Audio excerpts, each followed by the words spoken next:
우리 다 같이 찬송가 310장 부르시면서 새벽 예배를 함께 하나님께 올려드리겠습니다.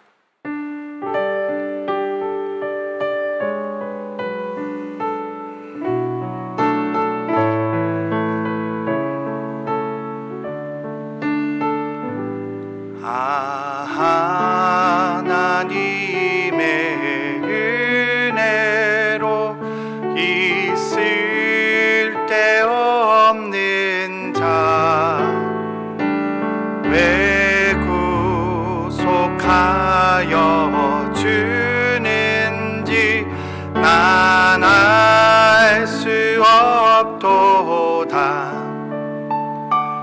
내가 믿고 또 의지함은 내 모든 형편 하시는 주님 늘 보호해 주실 것을 나는 확실히 아네. 왜 내게 굳센 믿음과 또 복음 주셔서 내 마음이 항상 편한지 난 알 수 없도다. 내가 믿고 또 의지함은 내 모든 형편 하시는 주님 늘 보호해 주실 것을 나는 확실히 아네. 왜 내게 성령 주셔서 내 마음 감동해 주 예수 믿게 하는지 난 알 수 없도다.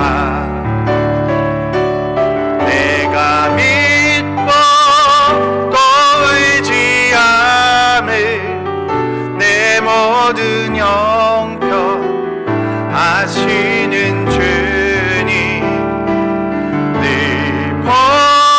보호해 주실 것을 나는 확실히 아네. 주 언제 강림하실지 혹 밤에 혹 낮에 또 주님 만날 그것도 난 알 수 없도다.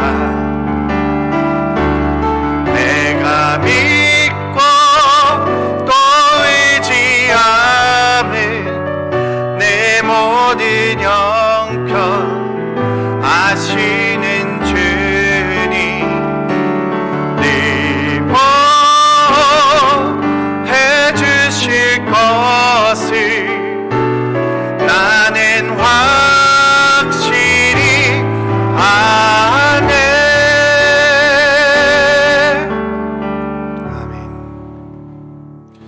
하나님, 오늘 저에게 주신 말씀은 로마서 9장 14절에서 24절까지 말씀입니다. 우리 함께 한 목소리로 읽도록 하겠습니다. 그런즉 우리가 무슨 말을 하리요? 하나님께 불의가 있느냐? 그럴 수 없느니라. 모세에게 이르시되 내가 긍휼히 여길 자를 긍휼히 여기고 불쌍히 여길 자를 불쌍히 여기리라 하셨으니 그런즉 원하는 자로 말미암음도 아니요 다른 박질하는 자로 말미암음도 아니요 오직 긍휼히 여기시는 하나님으로 말미암음이니라. 성경이 바로에게 이르시되 내가 이 일을 위하여 너를 세웠으니 곧 너로 말미암아 내 능력을 보이고 내 이름이 온 땅에 전파되게 하려 함이라 하셨으니 그런즉 하나님께서 하고자 하시는 자를 긍휼히 여기시고 하고자 하시는 자를 완악하게 하시느니라.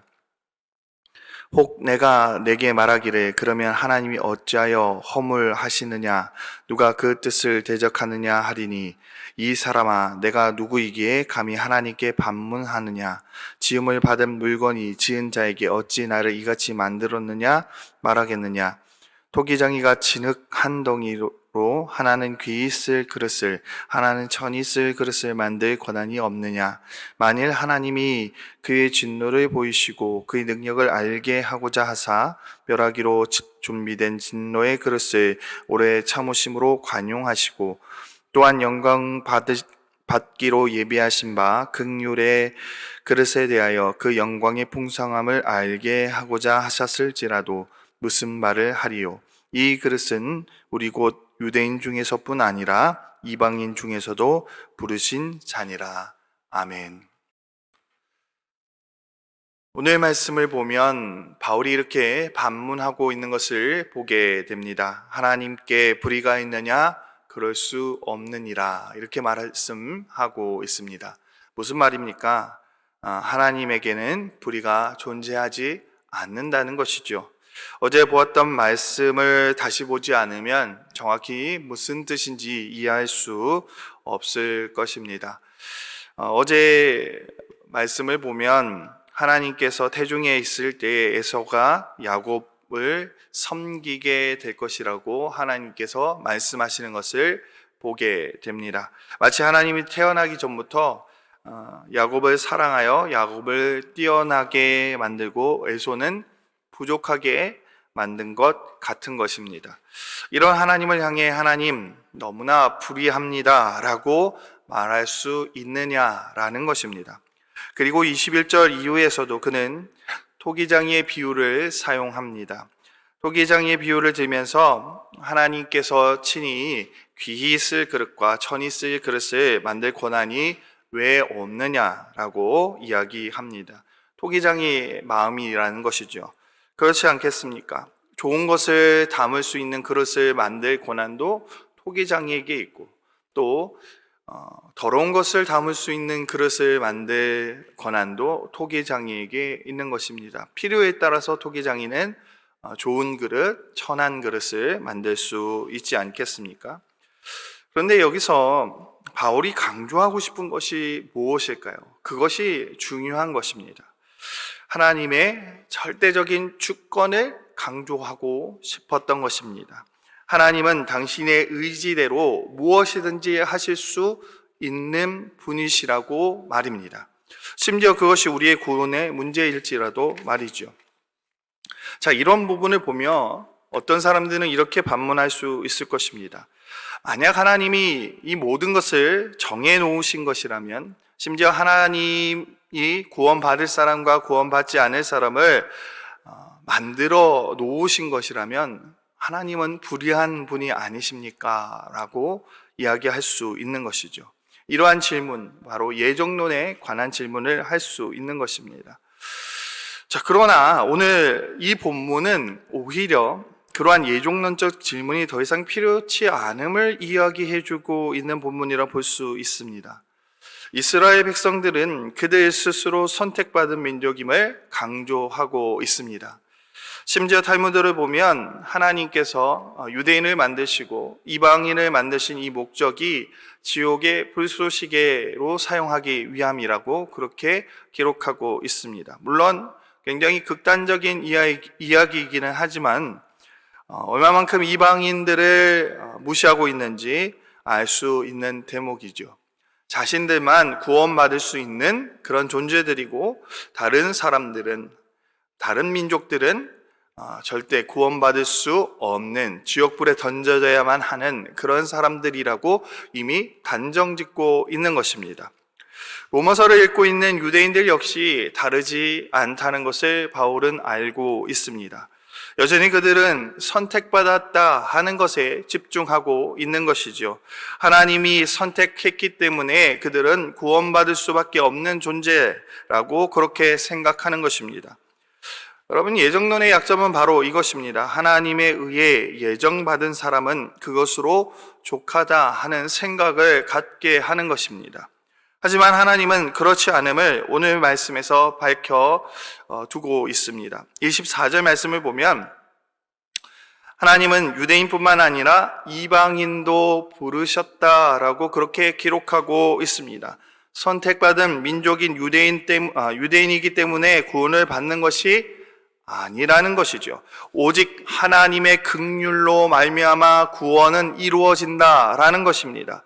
15절 말씀을 보면 하나님은 긍휼히 여길 자를 긍휼히 여기시고 불쌍히 여길 자를 불쌍히 여기신다라고 말씀하십니다.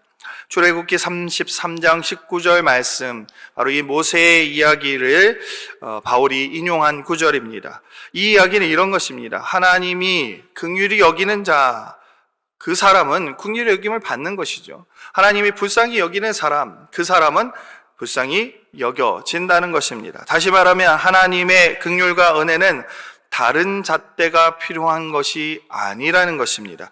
긍휼히 여김을 받을 만한 어떤 도덕적인 행위가 있는 사람, 착하고 선한 일을 하는 사람에게 긍휼을 주는 것이 아니라는 것입니다. 절대적인 하나님의 주권에 의해서 긍휼과 은혜가 베풀어진다라는 사실입니다.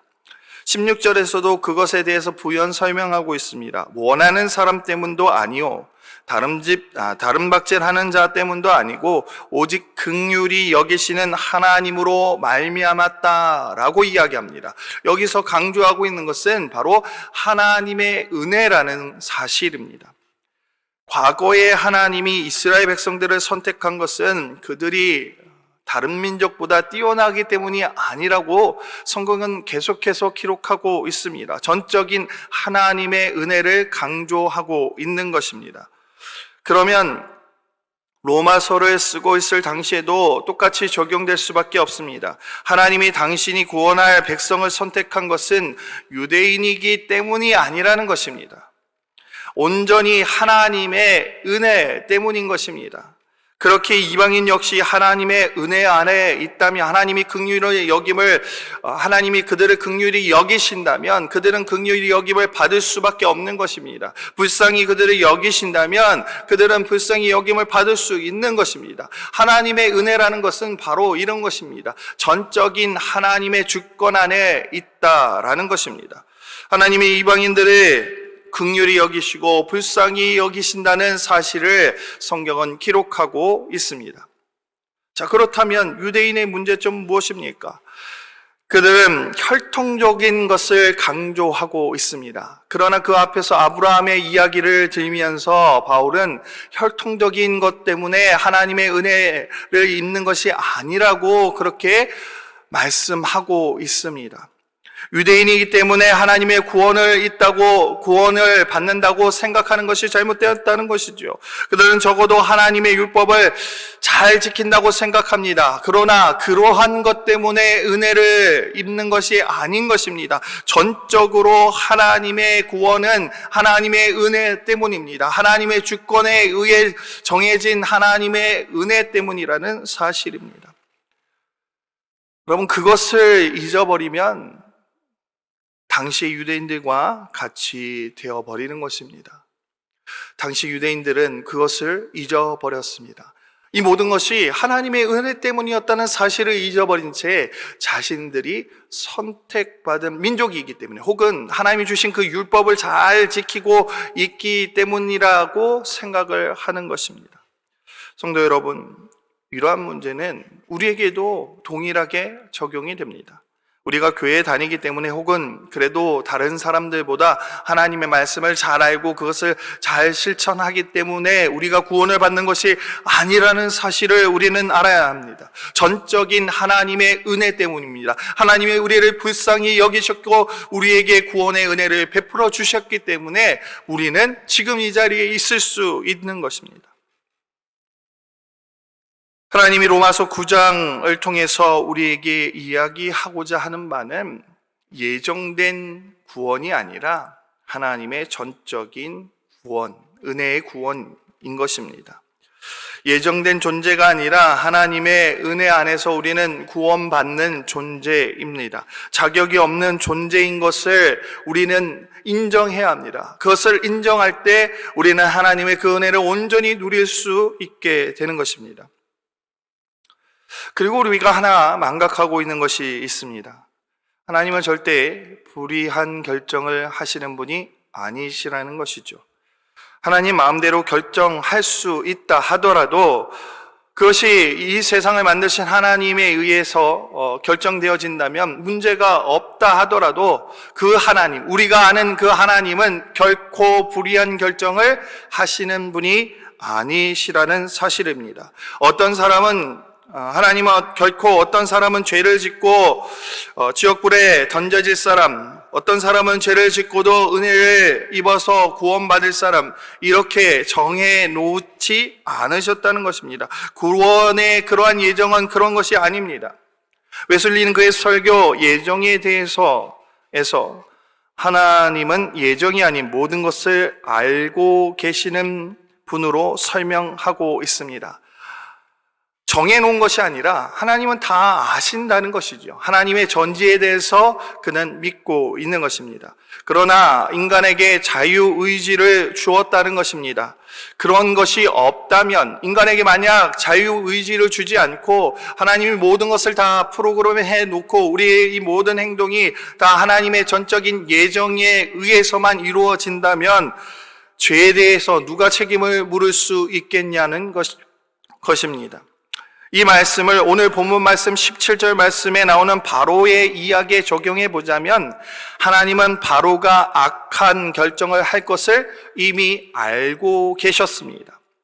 그래서 그를 악한 도구로 선택하셨다는 것입니다.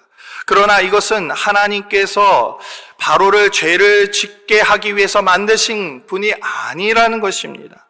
바로가 죄를 지었기 때문에 악한 도구로 사용되어졌다는 것입니다. 하나님이 그를 악한 도구로 사용하기로 선택했다는 것입니다. 즉 하나님이 악한 사람을 만들어내어 죄를 짓게 하는 것이 아니라는 것입니다. 오히려 하나님은 모든 사람이 구원을 받을 수 있도록 전적인 은혜를 베풀어 주시는 분이십니다. 은혜의 길을 모든 사람에게 다 열어두었습니다. 그리고 인간에게 자유의지를 주었습니다. 믿기만 한다면, 예수 그리스도를 믿기만 한다면 하나님의 은혜를 누릴 수 있도록 그렇게 우리를 창조하셨습니다. 그렇기 때문에 우리가 바라봐야 하는 것은 하나님의 어떤 예정이 아니라 하나님의 은혜입니다. 예정된 사람을 구원시키시는 불의한 하나님이 아니라 믿는 모든 사람을 그 불의한 가운데서 건져내시는 그 하나님을 바라봐야 하는 것입니다. 그렇습니다. 사도 바울은 오늘 말씀을 통해서 하나님의 절대적인 주권에 대해서 이야기하고 있습니다. 하나님 모든 것을 하실 수 있으신 분이십니다. 불의한 우리조차도 하나님은 우리에게 은혜를 베풀어 주셔서 우리를 건져내시는 그런 분이십니다. 결국 강조하고 있는 것은 하나님의 은혜라는 것입니다. 너희가 예정받았다고 생각하느냐? 그것이 아니라는 것입니다. 우리가 은혜를 사모할 때, 예수 그리스도를 믿음 가운데 은혜를 사모할 때 그 은혜가 우리를 온전히 회복시켜 주시고 그 은혜로 말미암아 우리가 구원받게 됨을 우리에게 말씀하고 있습니다. 유대인들이 봐야 하는 것은 절대 주권을 가진 하나님의 선택, 그 선택을 통한 구원이 아니라는 것입니다. 하나님의 은혜를 통한 구원입니다. 우리 역시 봐야 할 것은 절대적인 주권을 가진 하나님의 예정이 아니라 하나님의 은혜를 봐야 하는 것입니다. 오늘 하루도 정말 하나님의 은혜를 바라보며 살아갈 수 있기를 바랍니다. 여전히 우리는 주님의 은혜가 필요한 자임을 여러분 온전히 깨달으며 오늘 하루를 살아가시기를 바랍니다. 하나님이 우리를 선택하셨습니다. 이곳으로 부르셨습니다. 그것은 하나님의 절대적인 은혜 가운데 있는 우리가 고백할 수 있는 말입니다. 하지만 하나님이 우리를 부르신 것은 하나님의 절대적인 주권 아래 부르셨지만 그 가운데 우리가 은혜를 알지 못한다면, 하나님을 온전히 믿고 신뢰하지 못한다면 이 모든 것은 떠나가 버릴 수 있다는 사실을 우리는 또한 깨달아야 합니다. 하나님은 모든 사람들에게 동일한 은혜를 베푸셨습니다. 심지어 바로에게도 하나님은 동일한 은혜의 길을 열어두셨습니다. 하지만 우리의 선택으로 인해서, 인간의 선택으로 인해서 그 죄의 길은 결정되어지는 것입니다. 예수 그리스도를 온전히 믿고 신뢰하며 그 은혜를 구하며 나아갈 것인지, 아니면 내 마음대로 살아가고 혹은 내가 선택받은 사람이라고 오만하게 생각하며 하나님의 은혜를 구하지 않고 살아가는 그 모든 것은 인간의 자유의지에 맡겨두셨다는 사실을 여러분 기억하셔야 합니다. 그렇지 않으면, 하나님의 은혜를 전적으로 구하지 않으면 우리도 결국 죄의 길에 들어설 수밖에 없습니다. 교만한 자의 길은 결국 악을 행할 수밖에 없는 것입니다. 여러분, 교회 다니며 성도라고 불리는 것이 중요한 것이 아니라 매일같이 주님의 은혜를 갈망하며 여전히 부족함을 고백하며 주님 앞에 엎드리는 자만이 온전한 하나님의 은혜를 누릴 수 있음을 여러분 한시도 잊지 않았으면 좋겠습니다. 그렇게 될 때 우리는 하나님의 선택받은 혹은 예정된 사람, 부르심을 받은 사람이 되어질 수 있는 것입니다. 다시 한번 말씀드립니다. 선택받았음이 아닌 하나님의 은혜를 주목하여 보시기 바랍니다. 내가 예정된 존재인가 아닌가를 고민할 것이 아니라 하나님의 은혜를 구하시기 바랍니다. 성도라는 타이틀이 아닌 여전히 은혜가 필요한 죄인임을 기억하는 저와 여러분 되어지기를 간절히 소망합니다. 우리 시간 함께 기도하며 나아가겠습니다. 할렐루야. 하나님, 너무나 감사합니다. 하나님, 우리를 부르시고 하나님의 은혜를 바라볼 수 있도록 하신 그 주님의 은혜 너무나 감사합니다. 하나님, 하나님의 선택을 받았노라고 자만하는 것이 아니라 하나님, 언제나 겸손히 주님 앞에 엎드릴 수 있는 주의 귀한 성도들이 되어질 수 있도록 주님 도와주시옵소서. 하나님, 모든 사람들을 구원시킬 능력이 있으시고 또한 모든 사람을 구원시키기 위해 예수 그리스도를 이 땅에 보내주셨습니다. 하나님, 우리가 선택받았기 때문에 하나님의 은혜를 누리는 것이 아니라 정말 부족함에도 불구하고 하나님의 한량없는 은혜를 사모할 때, 예수 그리스도를 믿음 가운데 그 은혜를 기억할 때 하나님, 우리에게 온전한 구원이 임하는 줄 믿습니다. 하나님, 선택을, 예정을 바라보는 것이 아니라 하나님의 은혜를 구할 수 있는 주의 귀한 성도들 되어지게 하옵소서. 너무나 감사합니다. 하나님, 우리 가운데 함께 하실 줄 믿습니다. 하나님, 특별히 연약함 가운데 있는 모든 이들이 있습니다. 수술을 마치고 회복 중에 있는 우리 탁길선 권사님, 주님 기억하시고 함께 하여 주시옵소서. 그 외에도 하나님, 많은 연약한 이들이 있습니다. 하나님, 그들을 붙들어 주시고 하나님, 이 어려움 가운데 오직 하나님의 은혜를 구하며 하나님이 주신 소망 가운데 살아가게 하옵소서. 감사합니다. 예수 그리스도의 이름으로 기도드립니다. 아멘.